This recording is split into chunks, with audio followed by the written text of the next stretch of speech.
What's up, everybody? Welcome to another edition of the From Setbacks to Success podcast.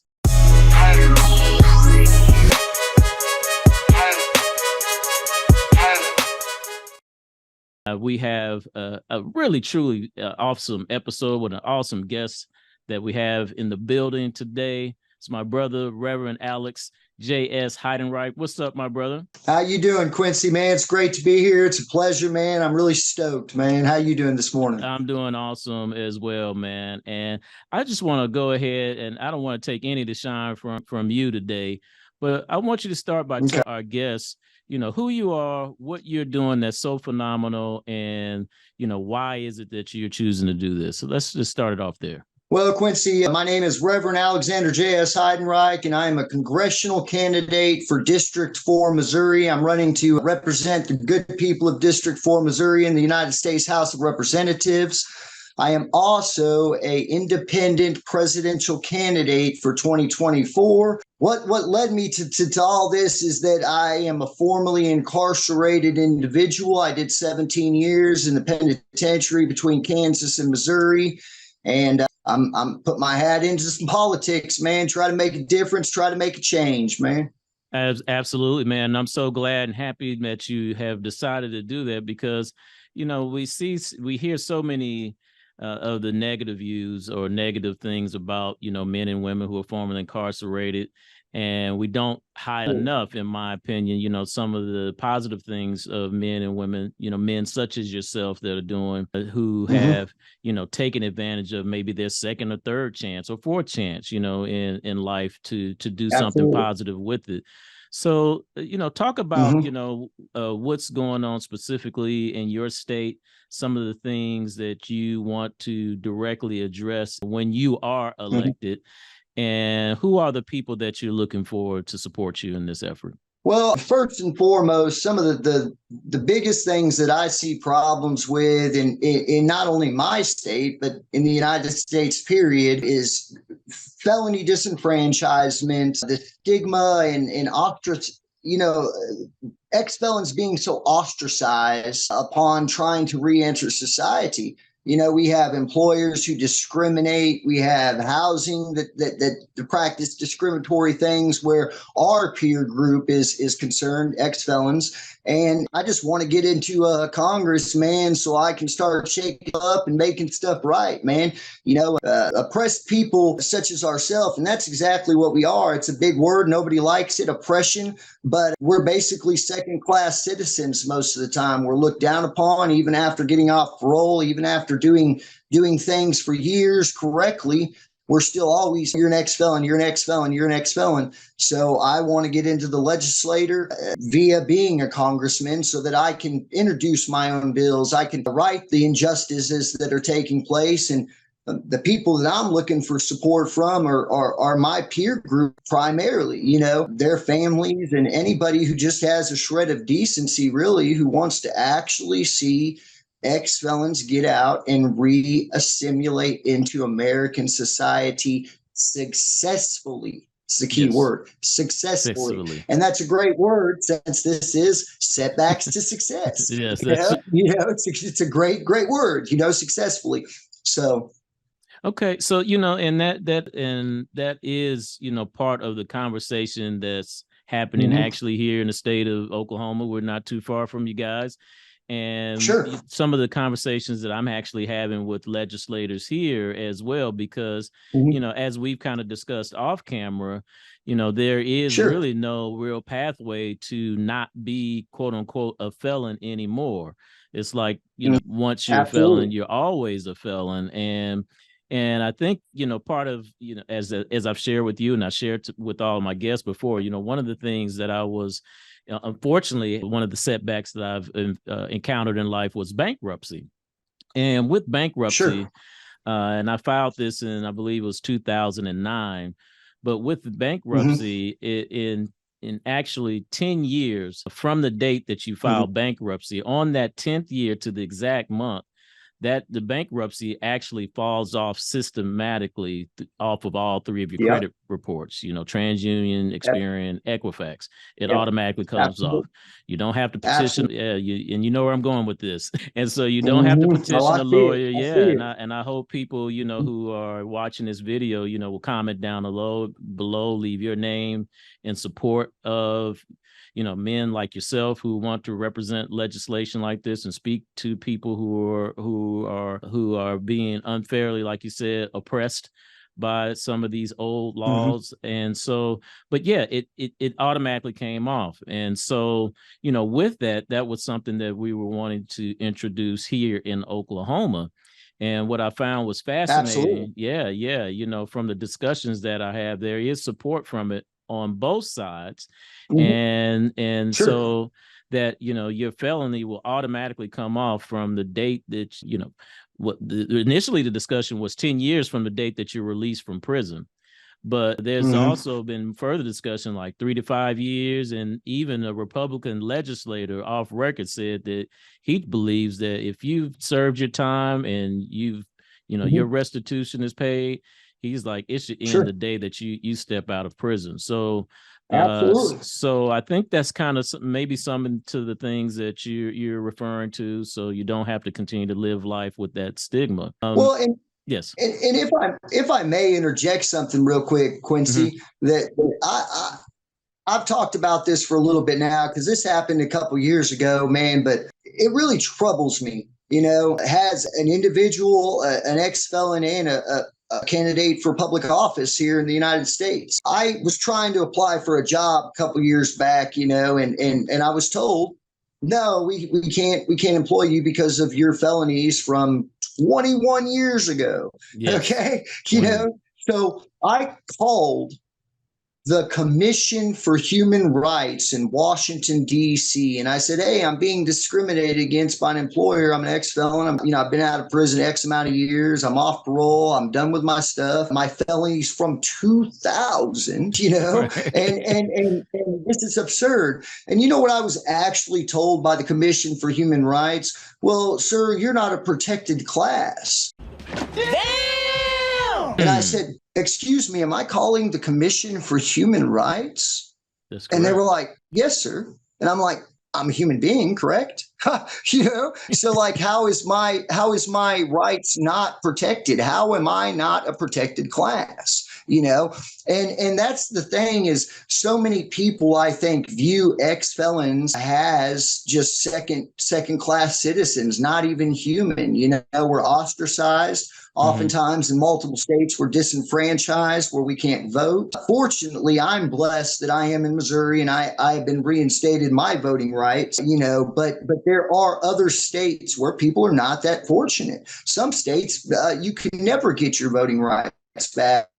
And as a congressional candidate, as somebody who's championing to represent people and lead people, I find this even more troubling, because the very people that we are supposed to be electing to govern us, we as ex-felons in some states have no voice in their election, but yet we're expected to adhere to all the laws that they put on the books. We're expected to do all the stuff that everybody else does, but we're basically like second class citizens almost, man. And it's insanity. Right. When does it end? When does it end? That's the same question that I ask, and we ask here as well. Like, when does this end? Like, when does the punishment end? It truly doesn't make sense. Let's switch gears just a little bit, because I want to also ask you about some of the other topics or other issues that you're looking to address there in your district. And then I'm going to come back to, another thing in terms of your reentry, because I know that you are a big proponent of promoting successful reentry, but I also want to talk about, like, what were your strategies for successfully re-entering back to society. But let's go to your district. What are you seeing there? What needs to change? And, talk about some of the other things that you're representing on your platform. Well, honestly, man, I represent people, man. I tell everybody all the time, man, I am an everyday person for everyday people. The biggest thing that I see in my district is the congressman whose job I'm trying to take right now, Mark Alford. He's always so busy grandstanding and really not doing anything to represent his people, man. And that's our problem with Washington, period, is we have all these representatives, we have all these people who are representing us, but they're not really representing us. They're representing the 1%. They're representing the wealthy elite. They're not representing the regular everyday person such as you or I who's out here trying to make it, and sorry, my dog is out here wanting in, but primarily the issues that I see in my district is just that lack of representation, and I'm going to switch gears myself, if I may, to try to point out something and elaborate on this.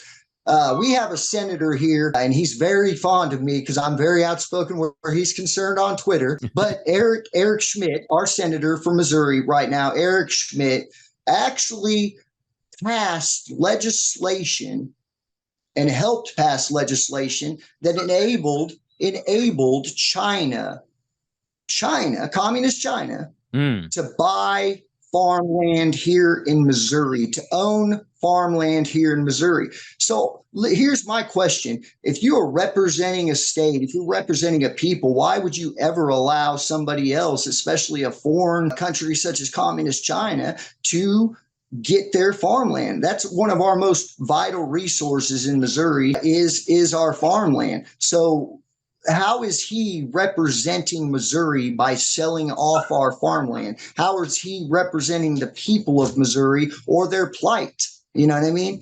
I agree. And you see more and more countries really, at the very least, defending and protecting their own turf, for lack of a better way of saying it. And so, absolutely. Yeah, it definitely seems in a lot of ways a huge conflict of interest and not a shared, focus or shared way of moving forward. And so, I definitely disagree with that wholeheartedly. And that's great that you're challenging that. Any other things that you're seeing that in your district that you're wanting the people there who you're looking to gain their support, and we'll be supporting you as much as we can as well. And again, my audience we'll find ways to do that, and connecting us to your social platforms in order to do that. But absolutely, what other things that you see and that you think that are relevant that need to be addressed? I mean, our schools are horrible. Our teachers are underpaid. We got homeless vets. We got kids that are only eating when they go to school. I mean, failing infrastructure and some more stuff. It's just like any other state, really. And what the issue is, and what I see the issue is I just keep saying it, lack of representation. Did you know that when you go to Congress, you make around 174 racks a year for your salary, right? 50% of all congressmen are millionaires. They're making 174 racks a year. How are they all millionaires? You know what I mean? They're millionaires because they're getting bought off by big oil, big pharma, all these corporate elite places to basically buy their vote. They're passing their legislation. So instead of actually being out here representing the people who are doing bad, representing the people who are actually lacking in this state, and the people that voted him in, representing those people, they're representing whoever's got the biggest checkbook, and I think that's a travesty. I mean, we have people who are getting paid $7 million, for instance, to dribble a ball up and down the court, the NBA players, but the people who are educating the youth of our country, our children, are making peanuts. Yes, right. We have schools in such as St. Louis and the inner cities that do not have adequate supplies, do not have adequate equipment or anything to speak of, and really get all that under control. There shouldn't be any distinction between a school in the suburbs or a school in the inner city. They should all have the same stuff. They should all have the same opportunity for advancement. And that's the issue. And that goes back to what we're speaking of and what our actual premise is the ex-felon thing. You know, we as well do not have same opportunities for advancement. Yes. And that's the issue. That is why our recidivism rate in the country is 44% right now. 44% of all people that get out of prison or jail will be back in within a year. And it's because they're ostracized and defranchised. Alex, let me hit pause real quick again. And unfortunately, I'm getting this. You have okay. So thank you for sharing all that with us, Alex.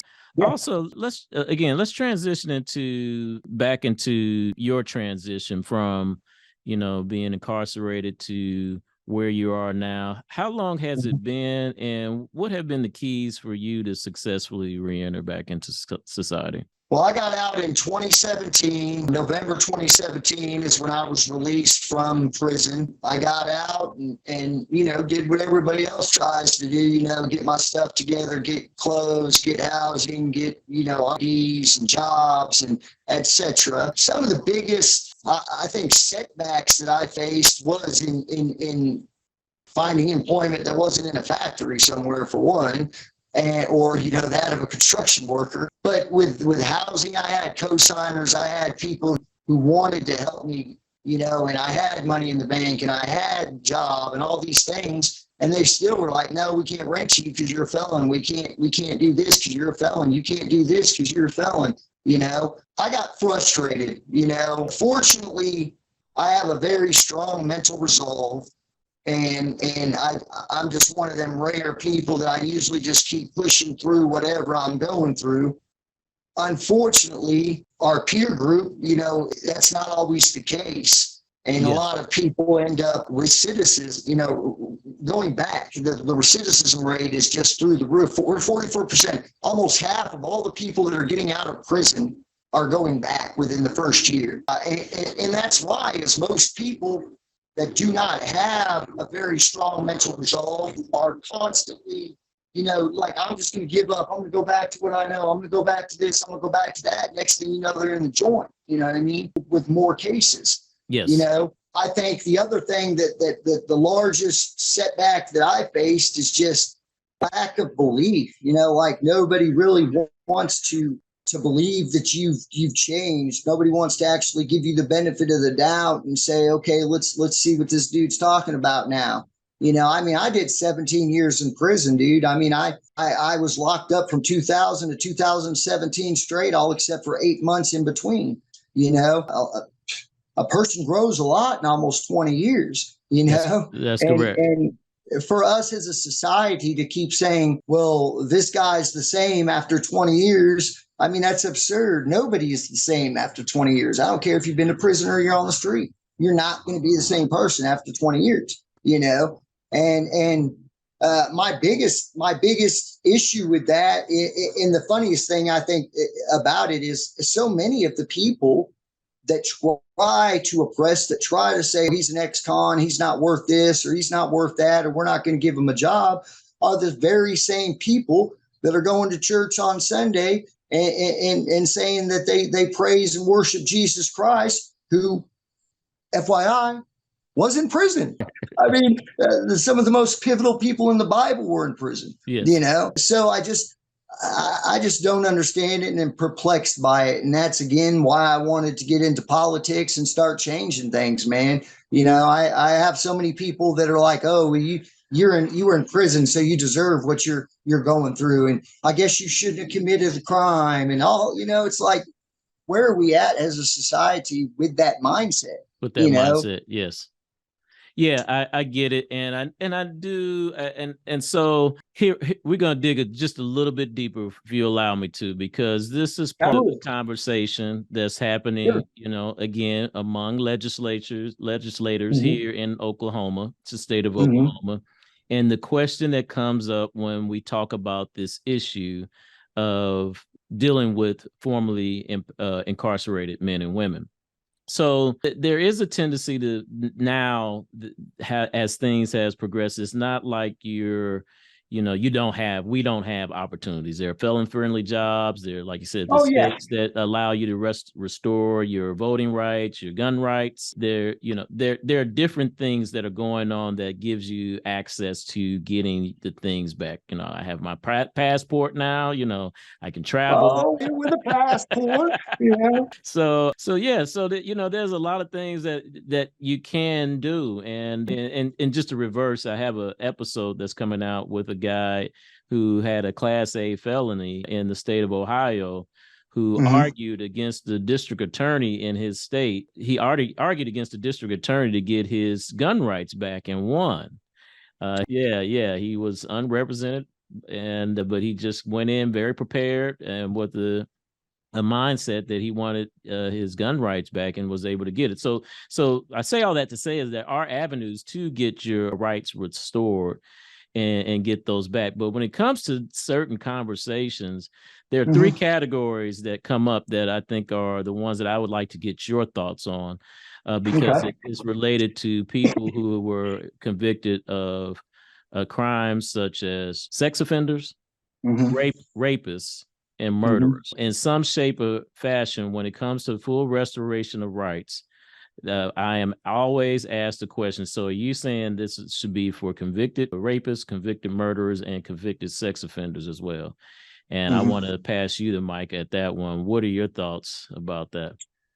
So let me just illustrate something, okay? If I may, I do not personally agree with abortion, okay? I do not personally agree with it. But that doesn't negate the fact that, like I tell people all the time, my opinion means nothing where it's concerned with that person's right to choose what they do with their body or their life.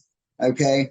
And that correlates with what I'm about to say. I did 17 years in the joint. You were in the joint. Everybody that's been to the joint knows sex offenses, stuff like that is not a popular thing, and here's the thing, regardless if I agree with them or not, regardless if I don't condone any type of sex offense. I don't condone rape. I don't condone any of that.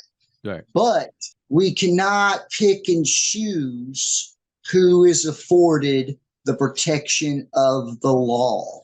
Okay. Every single person in America should have equal right under the law. Okay. And here's the other thing. Just because somebody's got a sex offense, just because somebody's convicted of a rape, just because somebody's convicted of a murder, there's hella people every day that are proven innocent, been to prison for years, and now DEA and exonerating anybody. The DNA exonerates, So here's the other thing. If the prison system, if the justice system deems it fit to release people into the streets, to say, hey, you are able to go back and reintegrate into society, then obviously they don't feel like those people are a threat. Okay. So, it's kind of, I think there's too many chiefs and not enough Indians, man. You know what I mean? And when I say that is because, like, everybody wants to say, well, Karen did this and John did this, and they're looking down their nose, but it's like, dude, like, who are you? You know what I mean? And so many people do change. Okay. Yes. I'm not, again, a fan of those things, and I'm not a fan of those type of charges again. Okay. Yes. But who am I to judge that person? Yes. The Bible says, judge with the same measure that you want to be judged. If you remember correctly, Jesus Christ came for all. He didn't just come for some. He came for everybody. He came for all the lost. Not just the popular ones, not just the cool kids in the lost section. He came for all the lost. Yes. Yeah, and I know it is a tough subject in a lot of regards, and absolutely. And so just starting with sex offenders, as you said, in the joint they get treated the harshest way, stabbed, killed, tortured, beaten, extorted.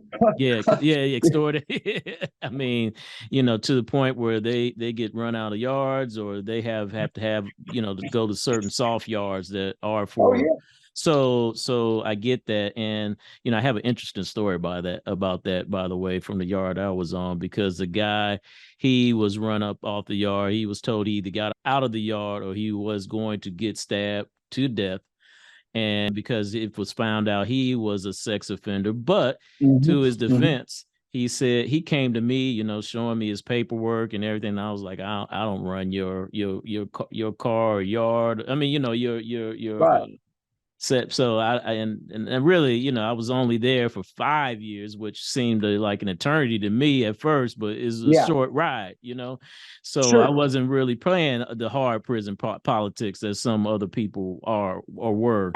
And so he showed me his paperwork, and he was saying, yeah, he was convicted of statutory rape, but he came from a small town in Nebraska.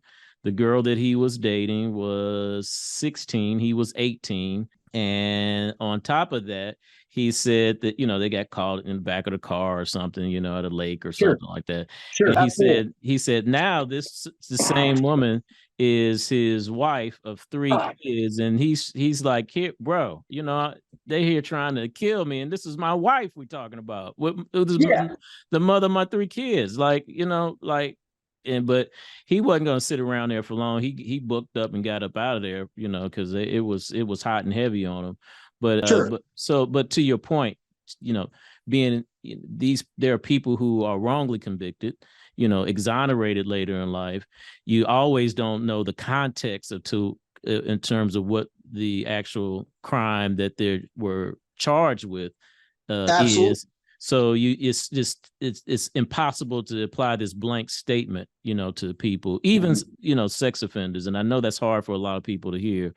And then the other piece, the other piece was that came up a lot was convicted murderers, because most people, who I talked to who had not been to prison, think, well, and rapists as well, convicted rapists, but they think they're also the worst of the worst of people. But in a lot of cases, and I don't know what your personal experiences have been, but I know that they tend to, when they release from society, they are the most, how do you say it? They're the most determined people to succeed. And because they are, and in a lot of cases, very employable, because I don't know. I don't know the psychology behind it, but they're the least likely to reoffend. In a lot of cases, but I think and part of it, and I could be overstepping here, but part of it could be that, it's the psychology thinking that they really understand that, bad choices, the consequence of a potentially bad choice, or being in a, a situation that caused you to even be, close to us. They really truly understand that, and they're, that line that their walk is a lot straighter than, the guy who's, slanging a lot of drugs, got a, slap on the wrist. He's in there, 9-10 months. He's moving around like this is no big deal. And his life will not change in a lot of cases. So anyway, so just kind of going into that. So I do appreciate your thoughts on that, because it is an easy conversation, but I think that people don't really realize, that all people, and to your point, once those people, this justice system releases you out of that prison, your restart should begin. Absolutely. Because at that point, there's still, the justice system still exists. And if you reoffend and you go through your whole due process once again. Well, and let me speak to something, if I may, just interject real quick on what you just said. So, and please make no mistake about it. I am not trying to equate it per se. I am just trying to point out, we have a lot of vets who come back from wars, who I mean, they're over there murking kids, dude. You know what I mean? So we shouldn't be so quick to judge a criminal for the same thing that people are doing authorized. Right. Yes. Unfortunately, and I feel for like the people from Vietnam that were coming back, man. I mean, because they dang near got treated like ex-felons when they got home. That's right. That's right. But Moses, Moses was a murderer. Mm. Moses in the Bible. He brought the 10 Commandments off Mount Sinai. I'm not trying to get into some religious kick and Bible thump nobody, but it's a fact. Moses was a murderer. He brought the 10 Commandments off Mount Sinai. So I just look at it like if God could see fit to use a murderer to do miraculous things, if God could see fit to look past that, the most righteous individual in existence, the holy of holies. Yes. Why can't you and I agree. You know, yes. You know, so I mean, everybody is capable of change. No, I don't condone anybody's crimes. I don't condone this. I don't condone that. But we all make mistakes. We're all capable of change. Yes, man. Appreciate you sharing that and appreciate you bringing that home. So I want to dive into back again to your election. When is the actual election itself? You know, how can, people who would be interested in showing their support of you, whether it be financial support or actually helping in your campaign on some level, what are the ways that they can reach you and support you? And again, when is this election, pivotal election that's coming up? The election for the House is, I believe, November 5th, 2024, Tuesday, November 5th, I believe, if I'm not mistaken. And that's for the House of Representatives, which is my primary focus. In all actuality, man, I'm running to be the president of the United States of America, but Congress is even actually more powerful than that, man.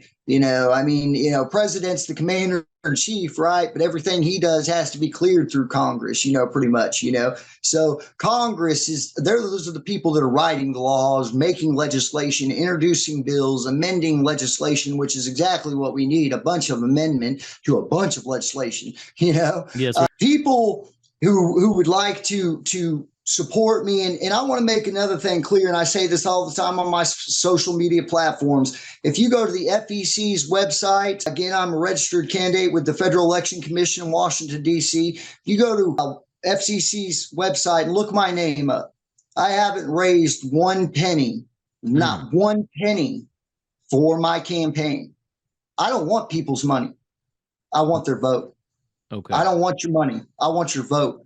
You want to support me? Go to the ballot and vote Alexander J.S. Heidenreich for Congress. You know what I mean? Vote Alexander J.S. Heidenreich for president. You want to support me? Say, hey, man, can I help spread the word, or can I go and help spread your word amongst people? You know what I mean? Because there's too many of these politicians, man. They're just like, yeah, donate, man. Give me your money, man. Give me your money. And I don't want your money. I want to be a leader. Not a Bernie Madoff or I'm not trying to get people's money, dude. I'm trying to get them to let me actually right the wrongs that are going on, So, but anyway, man, I always like to stress that I don't want your money. I want your vote. If people want to support me, man, I am on Twitter. I am for the 99. I'm for number 4, the 99, number 99. Okay. And real quick, my Twitter handle is just that.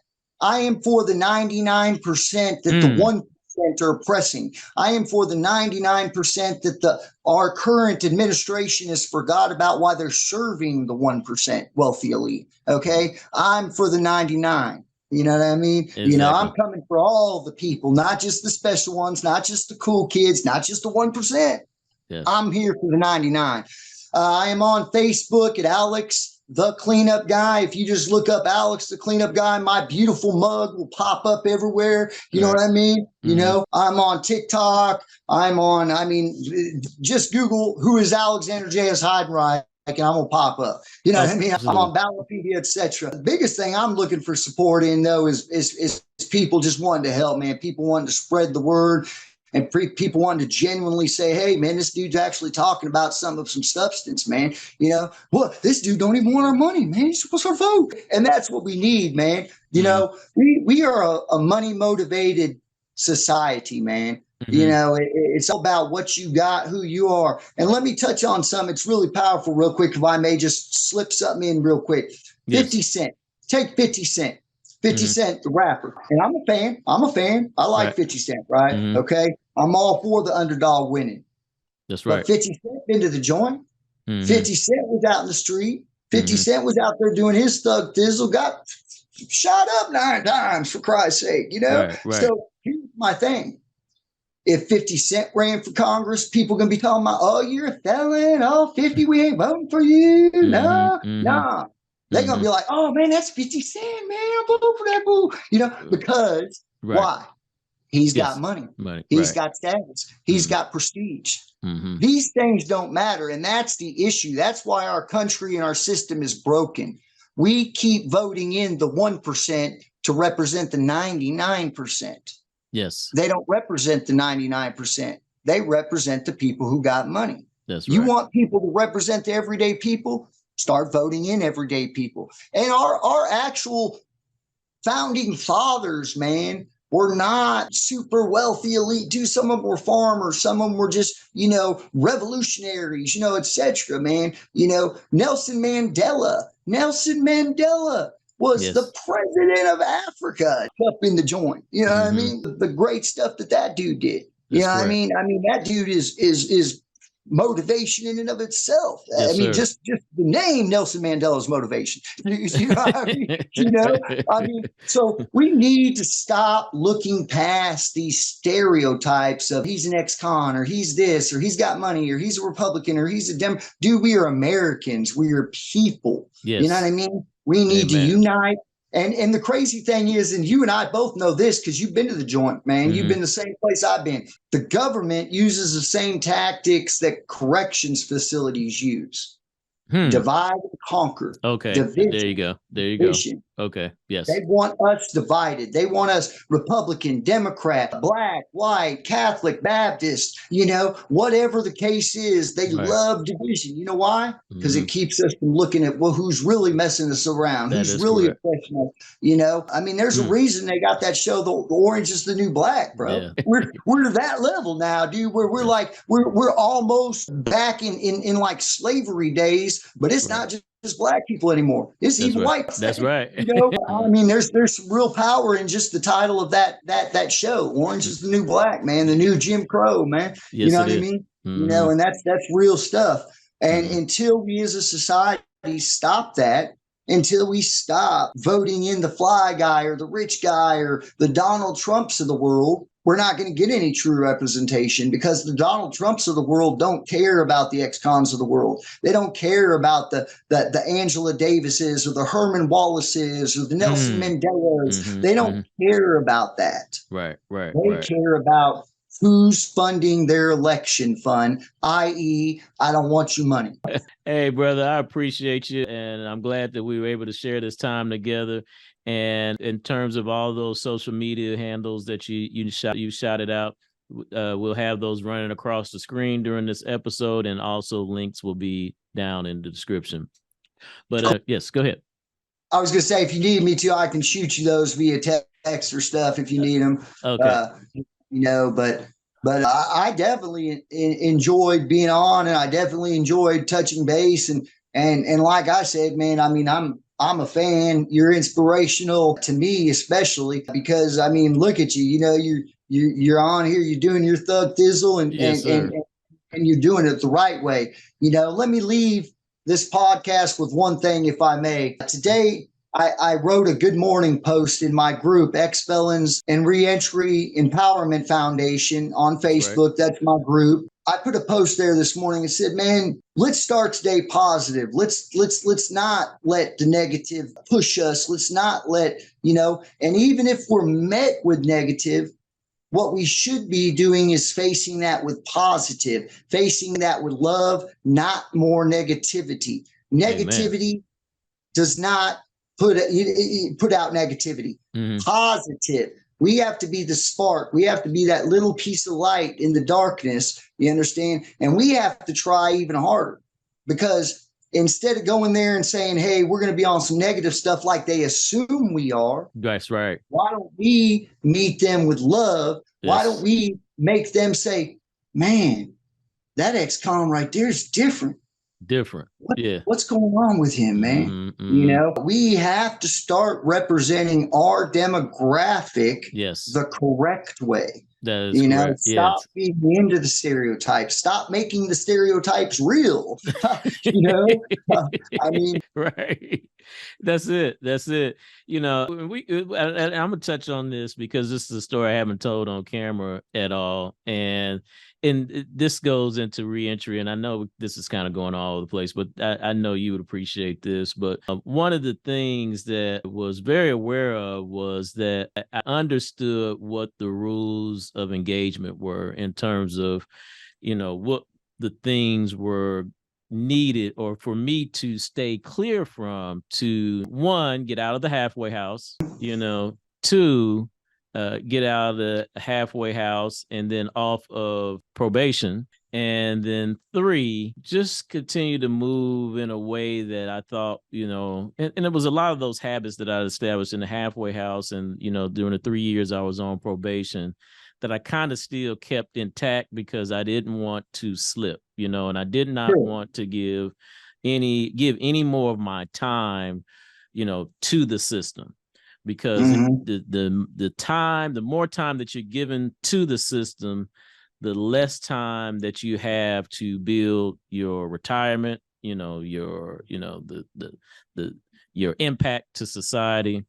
Absolutely. The time that you have with your kids, your parents, loved ones, whomever. And so I didn't want to trade any more of that time to the system that and given away for all of those reasons. But one thing that I tell this story was, I had a group of friends of mine, and we were, in Georgia. I live in Oklahoma now, but I was in Georgia for some time, kind of reconnecting with some people. And, I had this practice of always driving my own car. Or if I did not drive my own car, I was, with my wife at the time. And I was also, with someone that I knew did not carry. Now, or I just, and I've already, vetted them. They were either a close family member or something, but I was very restricted about who I rode with. But while I was in Georgia, I ran into some friends of mine, and one of my buddies was like, man, you can ride with me, man. We just go down the street, it's limited parking. You don't have to worry about it. You can leave your vehicle parked there. So as I was just getting ready to jump in the car with him, I was just like, bro, no disrespect on this, but would you happen to have any, guns or drugs in the car? And he was like, hey man, bro, don't nobody ask nobody questions like that. What are you asking me that for? And I looked and I was just like, real talk, what I mean, and he was just like, yeah, I got a gun under the seat and some weed in the glove compartment. And I was like, I'll take my own ride. And that's just the story that I used, that, although as innocent that was, and, yes, good. If I could just really quick, because what you're saying, dude, whether you know it or not, is probably the most powerful thing on this whole episode, man. The conscious small choices that we make every day are what keep us out. You understand? Right. By not getting in a car that somebody's got some dirt in. Because everybody's a gangster. Everybody's like, man, I'm going to take my weight, homeboy. You ain't going to trip off me. Then the cop comes up. Hey, whose gun? Oh, man, I don't know whose gun that is. Man, what? A gun? How'd I get here? And then next thing you know, you the ex-con. You the felonies. That's right. It's got to be that guy gun. Cuff him and stuff him, right? That's right. And those little small choices, like you said, because you said something that took away from your own power. It is not insignificant at all, Quincy. One of the most powerful choices you made in your whole life was not to get in that car, because those small choices are what keep us free. You know what I mean? You have to pay attention to the little choices, the little everyday ones. Everybody thinks they're always going to see a burning bush or something. You know what I mean? It's not always the big miraculous stuff that you got to watch. It's the small little everyday choices that we make that keep us free. I appreciate that, brother. Yes. 2017, man. And let me see your story and raise you one real quick. Okay. I was in Kansas. I just got off the joint. I got a good job, man. I was working at a factory up in Seneca, Kansas, a cook cabinet factory up there, and I was working for a place called J&L or J&M Staffing in Topeka, Kansas. And I was taking a bus every day to work because it was 2 hours away. I didn't have a vehicle at the time. They were like, we provide transportation. I was making like $14 an hour, loved the job. It was a great job. When I get on the bus to go to work every day, this same fool be smoking dope. Yeah. He's off in his hoodie, like, you know what I mean? I'm like, and I'm still on parole, right, bro. right. I'm still on parole at the time. Right. So I'm annoyed. I'm like, oh man, right? I'm like, I ain't even trying to be on this bus. You know what I mean? So the next day, man, I went to J&M Staffing and I said, hey, man, I can't work here anymore, man. Right, and they said, what's going on, man? What's going on? I said, man, I can't get there. They said, what you mean, man? We supply you transportation. I'm like, yeah, man, but your transportation's questionable, man. You got a lot of shady stuff going on with your transportation. Right. And I'm like, man, I'm not down with that. And the homeboy was all like, oh, well, what's going on, man? Just let me. I said, look, bro, I'm not gonna throw anybody under the bus. Right. You know what I mean? Literally, but that's on you to figure out. Right. You know, that's right. I can't ride this ride no more, so I'm gonna have to look for something somewhere else. Now I looked for something somewhere else, and I got something that I was making less money. Yeah. Hey. Yes. It was a better situation. All money ain't good money, man. That's all right. money ain't good money, man. Amen. Some money comes with a lot of BS, you know. And here's the reason that I did that. Because let me show you what that's really going to look like. That van going down the highway gets pulled over. Homeboy that's all in his hoodie. Yeah. He's sliding it under the seat. That's right. Next thing you know, 5-0's like, oh, let me search the van. They search and they're like, shoot, who's this? Who? Everybody like, no speaking. Next thing you know, they're all like, oh yeah, that Heidenreich guy.